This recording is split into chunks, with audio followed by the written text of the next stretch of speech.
من بچه که بودم عاشق اسباب بازی بودم. دوست داشتم یه عالمه اسباب بازی داشته باشم، ولی خب نمیشد.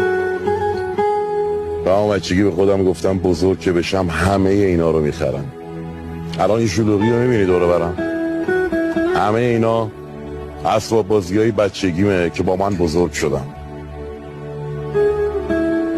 خوبه شما تونستین.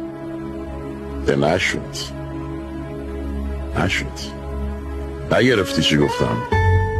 بعدنا فهمیدم که هرچی که به دست آوردم 10 تاشو این روزگار لامصب ازم پس گرفت.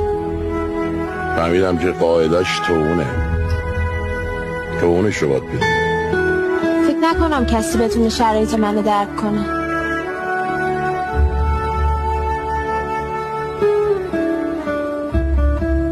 هیچ سختی تو این دنیا نیستش که تو داشته باشی یکی دیگه درگیر بدترش نبوده باشه.